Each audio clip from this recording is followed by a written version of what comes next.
Bonsoir à tous, il est 19h, c'est l'heure de votre rendez-vous au 100% UBB sur TV7. L'UBB qui a subi une grosse désillusion ce samedi face à La Rochelle, mais qui conserve sa place dans le top 6. Un match qu'on débriefe avec Jean-Baptiste Dubié et Mathieu Dalzovo. Bonsoir à tous les deux.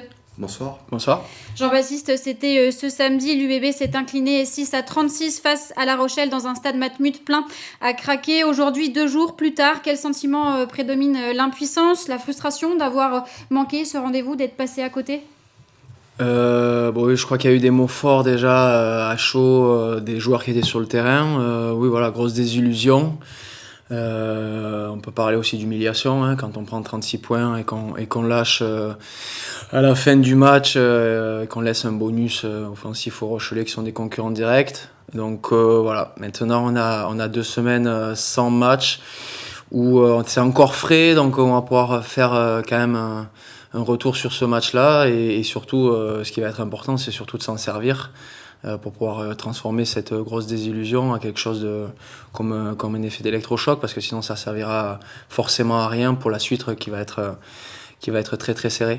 Maxime Lucu qui disait être vexé à l'issue du match. Vous êtes arrivé sur cette rencontre avec 3 victoires consécutives contre des équipes de bas de tableau. Est-ce qu'on peut dire que finalement vous n'étiez peut-être pas prêt à ce que La Rochelle tape aussi fort samedi? Non, je pense qu'on était prêt. Après, il faut aussi reconnaître que La Rochelle a fait un très très gros match. Et sans forcément se cacher derrière ça, on a été dominé dans beaucoup de secteurs. Et on n'a surtout pas réussi à transformer nos actions positives parce qu'il y en a eu et on n'a pas réussi à marquer quand il fallait. On a échoué devant la ligne quand eux ont été ultra réalistes et en plus de ça avaient beaucoup d'occupation. Donc je pense pas que le contexte, on n'était pas au courant du contexte, on était forcément au courant. Il fallait qu'on gagne ces 3 matchs précédents et face à des équipes qui étaient moins bien classées. Et là, on passe à autre chose sur une fin de championnat hyper serrée avec des concurrents directs qui sont mieux classés que nous. Donc, je pense qu'on le savait. Tout simplement, je pense qu'on a simplement raté on n'a pas été au rendez-vous, tout simplement. Un match que vous allez décrypter avec vous, Mathieu, c'est l'heure du résumé. Oui, on va voir évidemment que l'un des enjeux du match c'était aussi gérer la pression parce qu'il y avait 42 000 spectateurs. Là, vous n'avez pas découvert le Matmut. On précise que Jean-Baptiste, vous n'étiez pas sur la pelouse parce que vous revenez de blessure, on en parlera tout à l'heure. Vous allez me dire comment vous avez vécu ça depuis la tribune aussi parce qu'il y a avoir cette frustration aussi de ne pas pouvoir aider les camarades sur le pré. Jusqu'à la mi-temps, vous tenez quand même. On tourne à 9-6 à la mi-temps. Qu'est-ce qui s'est passé ensuite selon vous?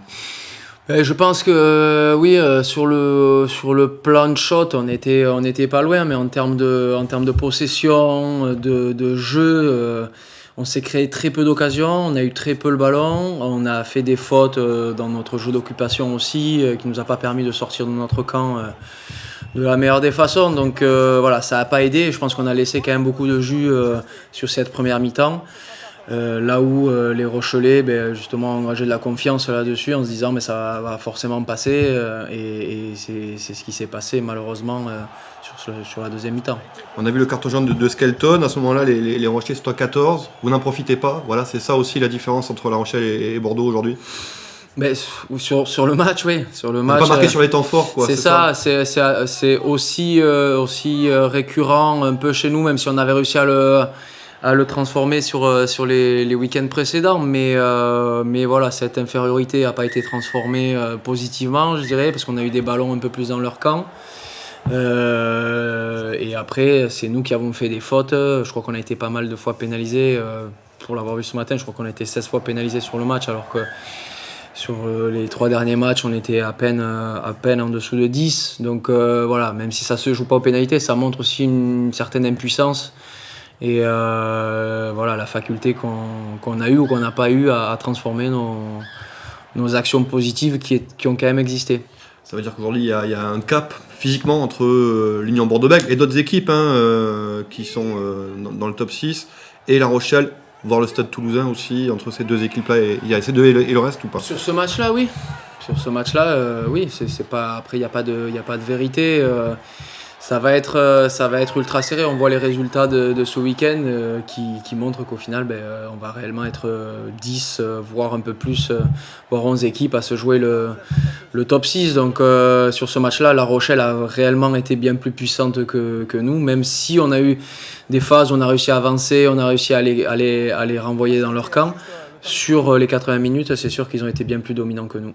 Est-ce que le fait de délocaliser, on reste à domicile, mais c'est pas le même stade qu'on connaît, est-ce que ça a pu jouer, les 42 000 spectateurs, l'ambiance, cet esprit un peu phase finale aussi, est-ce que ça a pu jouer sur le résultat oui, du match? peut-être. Alors, en étant spectateur, c'est compliqué. Je pense que ce qui en est ressorti aussi, c'est que voilà, c'est aussi des matchs contre une équipe qui était revancharde. On était allé gagner chez eux. Ça fait quelques années où ça chacaille pas mal et ils sont devant nous au goal average des victoires, quoi. Donc c'était un peu tout mêlé, plus le fait, voilà, de pas avoir réussi à mettre notre jeu en place stratégiquement au-delà du contexte. On voit toute la puissance, justement, donc des Rochelais sur ces essais. Le dernier essai sera magnifique, signé par Boudouan, donc pour un bonus offensif. Voilà, il y a des brèches physiquement, vous avez un peu explosé dans la fin de cette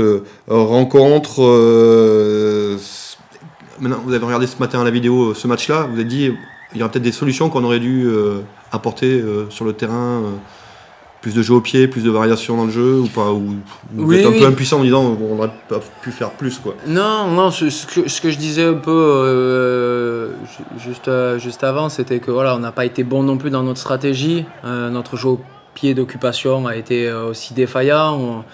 Donc on n'a pas réussi réellement à mettre en place ce qu'on voulait faire. Et c'est une équipe qu'on avait réussi à jouer, notamment chez eux, avec une stratégie d'occupation, parce que c'est une équipe qui met beaucoup de pression sur l'adversaire, qui monte fort, qui est solide, qui a un rideau hyper dense.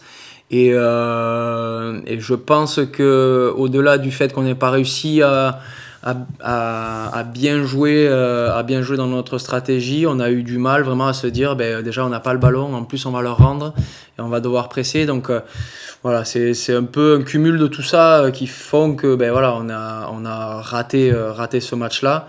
Et ce qu'il faut vraiment retenir, c'est que ça ne remet pas en question toute la fin du championnat. On est encore 5e et on va encore avoir des rendez-vous importants face à des équipes solides qui sont habituées à jouer ce genre de matchs-là de très haut niveau et notamment physiquement. Donc il faut que ça nous serve vraiment pour la suite.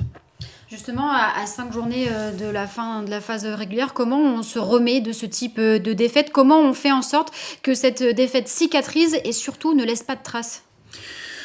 Ça fait partie aussi de notre quotidien. Il y a beaucoup de matchs dans la saison. Là, il nous en reste 5 qui vont être étalés quand même sur un paquet de temps, puisqu'on va jouer, là on joue dans 3 semaines, après on jouera un match, on aura encore 2 semaines, enfin du moins une semaine de trêve. Donc c'est assez particulier, ça permet aussi quand même de bien pouvoir le solder, ce match-là. Mais pas plus tard que l'année dernière, je me souviens que Montpellier avait pris 80 points en Coupe d'Europe contre Leinster et ils ont été champions de France. Donc ça fait aussi des exemples à suivre, notamment où une équipe comme Montpellier, quand tu prends 80 points en Coupe d'Europe, que tu la joues et que derrière tu arrives à rebondir aussi bien, mais je pense que c'est un exemple qu'il faut aussi suivre. Et il n'y a pas de crainte à avoir, il faut que ce soit alarmant parce que ça peut aller très très vite et il faut qu'on se remette au travail tout simplement et qu'on se rende compte que on a encore les cartes en main et que ça passera avant tout par nous sur le terrain. D'autant que cette défaite, elle ne vous éjecte pas du top 6. On va le voir, ce classement à l'issue de cette 21e journée de top 14. Vous êtes 5e avec 53 points. Lyon est 2 points devant à la 4e place. Toulon est 6e avec 52 points. Sans oublier le Racing, votre prochain adversaire, qui est 7e avec 51 points. À ce stade, une victoire au Racing est primordiale pour ce top 6, mais surtout pour prouver et pour vous prouver à vous-même que cette défaite est un accident et surtout ne remet pas en question le reste de votre saison. Oui, ça va être bon. On a le temps de le préparer. Ça va être un match très très important. Ça va être un très très très important pour la suite et comme vous l'avez dit pour nous. Maintenant, c'est vrai que voilà, si on regarde aussi le match de dimanche, le Racing est allé gagner au Stade Français, qui était moins bien classé. Le Stade Français chez eux. Donc bon, ça va être très très serré jusqu'à la fin. On a le temps de bien le préparer. D'abord, concentrons-nous vraiment sur nous, sur ce qui n'a pas été bien sur le match de La Rochelle, et ce qu'on va transformer, comment on va le transformer. Et on se focalisera sur évidemment le Racing très rapidement, parce que ça va arriver très vite. Match délocalisé au stade Bollaert à Lens, donc on voit que c'est pas très bon de délocaliser ce week-end. En tout cas, c'est pas bon de délocaliser. Peut-être que ça sourira, et on l'espère, à l'Union Bordeaux-Bègles. On espère que vous serez sur la pelouse, parce que vous en êtes tout de votre situation. Vous étiez blessé. Vous allez reprendre. Vous avez repris ? J'ai repris justement la semaine dernière. C'était ma première semaine avec le groupe à 100%. Donc voilà, je suis très impatient très content déjà de retrouver le groupe. C'est jamais simple de se mettre à l'écart à cause d'une blessure. Mais voilà, très content de retrouver le groupe, d'apporter tout ce que je peux apporter pour cette équipe. Et puis voilà, il me tarde aussi de refouler les terrains. C'est votre expérience. Ça fait 8 ans que vous êtes au club. Vous êtes en fin de contrat. Vous en êtes où de la situation ? Vous y voyez un petit peu plus clair. Quelle est votre envie à vous ? Rester à Bordeaux déjà, ou peut-être tenter un early challenge ? Non, je suis encore. Je suis pas réellement fixé sur mon avenir. Ce qui est sûr, c'est que j'ai encore envie de jouer au rugby. Et je me sens capable de jouer physiquement et mentalement, de continuer. Ce qui serait en top 14, quand on sait ce que ça implique aussi. Voilà, mais ce que j'allais dire, c'était de continuer l'aventure avec Bordeaux. Maintenant, il fallait que je revienne sur le terrain déjà, que je puisse déjà me sentir avec le groupe avant de pouvoir engager les discussions avec qui que ce soit. Vous l'avez dit, pour terminer, pour conclure, il vous reste du temps avant d'affronter le Racing. Comment l'UBB va-t-il utiliser ce temps ? Quel est le programme qui vous attend ? Alors c'est un peu particulier, parce que là du coup on a le groupe qui a été amoindri, puisque nos internationaux sont partis en vacances. Pareil, les jeunes internationaux aussi, donc ça fait qu'on a un groupe un peu plus réduit. Mais donc ça va être une semaine un peu particulière, mais c'est pas plus mal. Il faut aussi que nos internationaux et nos jeunes qui n'ont pas eu de vacances puissent aussi se ressourcer mentalement. Et donc ça sera très très bien pour eux et pour nous quand ils reviendront. Donc on va se focaliser sur de l'entraînement ici à Moga pendant la semaine qui vient, et on partira en stage la semaine prochaine tous ensemble avec le groupe entier dans une semaine. Merci beaucoup Jean-Baptiste d'avoir répondu à toutes nos questions. Restez avec nous juste après la pub. Le rugby continue sur TV7. On continue de débriefer les derbys du week-end avec la section paloise, la belle opération des Palois. Tout de suite sur TV7.